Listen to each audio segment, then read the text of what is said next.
Now, I know that a title like this is probably one of the biggest hater moves I have ever done on this entire channel, but guys, trust me, it's with very good reason. My three little manlets over at Uncommon Height have stained the sneaker resale scene forever with their tacky sneaker stores across Arizona, their flamboyant yet forgettable merchandise, and of course, their consistently overpriced sneakers, marked up just enough to cover their bloated overhead and keep the owners living comfortably in their suburban bubble. Just like 99% of all sneaker stores, especially those who specifically rely on corny TikToks and tired YouTube uploads, their channel is on life support. Views are down, subs are stagnant, and the only thing that's grown is the layer of dust on their sneaker shelves, and maybe the height boosters they put in their shoes. Maybe it's because people are sick of the same repetitive sneaker buying content, or maybe sneaker culture itself is in the decline. Either way, Common Hype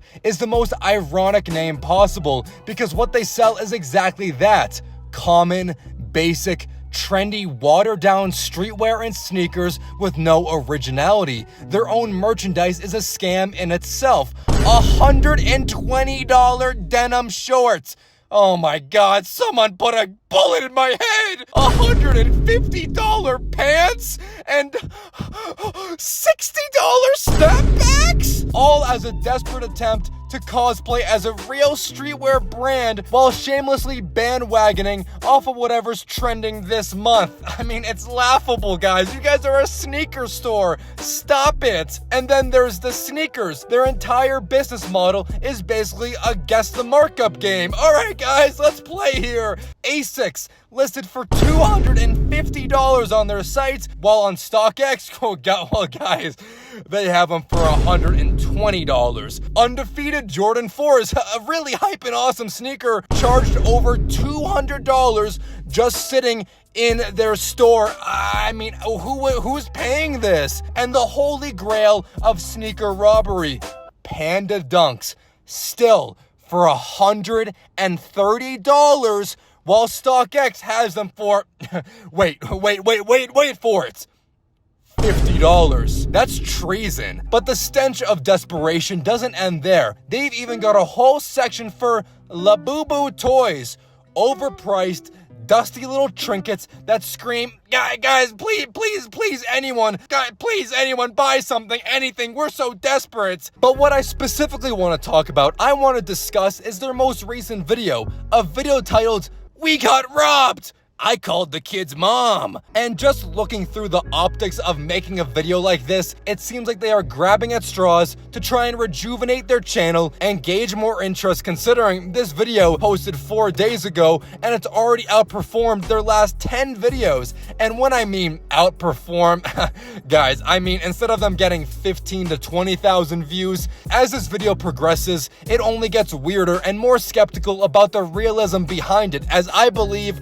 this entire video could be completely scripted and faked. Right off the bat, we get the text, "We got robbed! Oh my god, we got millions of dollars of merchandise stolen from us, we're gonna go bankrupt!" I mean, it flashes on the screen, which is just so ironic. It's so funny because that's the exact thought running through every single customer's head the moment they touch a sneaker in that store and flip over the price tag. Two kids came in and one of them ran out with a Hellstar shirt and a Godspeed shirt. So I'll actually throw that clip on the screen before I get into that story. Here's what happened.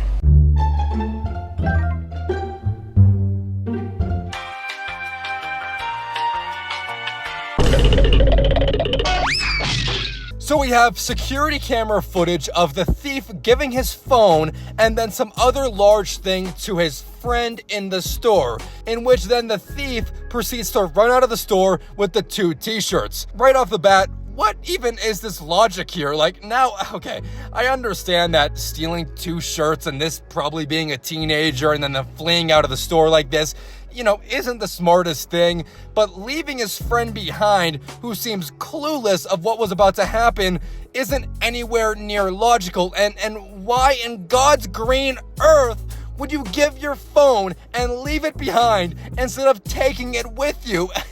It doesn't make any sense. I mean, of course not. But there isn't too much skepticism behind this because, well, it's a thief. They aren't the smartest. I was just chilling And I was hesitant to call a number because they didn't say a contact. Right. So I was like, you know what, screw it. What do I have to lose? Call it a number. And when you call, it's a picture of his mom, and it says mama. Okay. And I was like, oh, shoot. So I'm about to call his mom. I call his mom. She was obviously confused when she first picked up the phone. I kind of explained to her how I have her son's phone first. Yep. And then I explained to her the story of how and what happened. She was pretty shocked, to say the least. She did feel sorry, of course, and she wanted to, I guess, reconcile by having the kid bring in the 2 t-shirts and apologize. So that's basically what happened.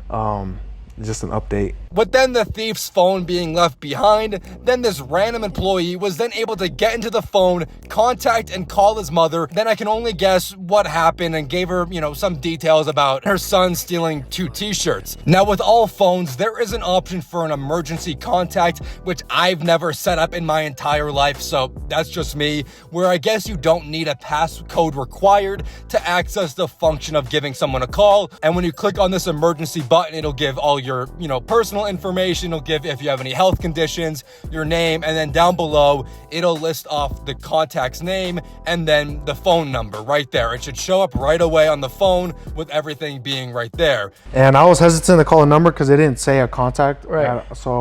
So it should have been glaringly obvious when accessing this emergency contact, it was his mother, not then this employee saying that he discovered after the fact when he was giving, a call to the actual number, that then he realized that it was the mother. But this is just a little caveat. Maybe he got the story wrong. Maybe he just was so, blown away that this happened and he witnessed it. Who knows? But bro, it just pisses me off, dude. I mean, obviously I want the stuff back. I'm not trying to ruin the kid's life, but at the same time, bro, it's like, what are you doing stealing, bro?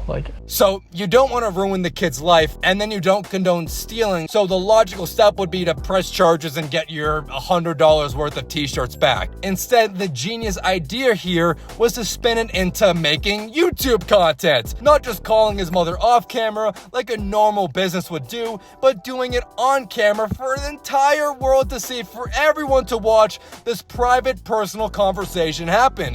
What was the goal here? To give sympathy for your business over 2 shirts being stolen? Because all that really shows is how desperate you are for content and how badly it backfired, because no one feels sympathy for you, and they shouldn't, considering Uncommon Height are robbing their customers with every single sale that processes in their deserted store. Hello. Hi, this is the owner of Common Hype. Hi, how are you today? I'm doing okay. How are you doing? I'm on your side. You're just confused. Excuse me? I said, are you just confused? Am I confused Yeah. about Just things that's going on? Yeah. Things I'm unaware of? Yes. This is absolutely something I do not tolerate. At no point was it mentioned that the call was being recorded and then uploaded online for tens of thousands of strangers to watch. And I know Arizona is a one-party consent law where Uncommon Height didn't need to disclose that, but ethically, morally, and just a good person would do that and not set up this phone call, sit you down in the middle of the store, your dead fucking store, where of course you have no customers there, so you can just plop down a chair and film content with your Labubu sitting behind you. All it did was exploit a private family member for views. Sure, it's her son. Sure, she should be responsible for how she raised her son. I'm not trying to deflect blame off of the thief because what he did was wrong, but exposing her and turning a personal matter into public entertainment crosses way past any reasonable idea of publicity. It's slimy, it's shady, and the only reason why they kept it a secret, because if she knew that she was being recorded and then posted on YouTube, she would have probably said no to the phone call and most likely hung up. And then what?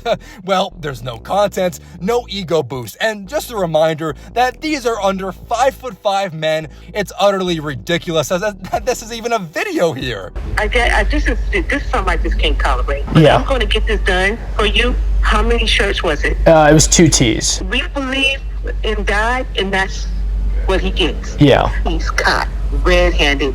Okay, I'm here to support you. I'm gonna get those t-shirts back. How many days are you gonna give me? Because I'm at work but I'm gonna get those shirts for you. This is the first time I learned of it. Yeah, no, totally. I mean, we were kind of hesitant because his phone's been here, and we're just like, honestly, if this is emergency contacts one of his parents or something, because he's a young kid, and yeah, so that's kind of what we did. But again, I want to let you guys know there's a police report out. This is the first time I learned this, but how? If an employee already reached out to her before, then she should have already known that the general situation that her son was caught stealing.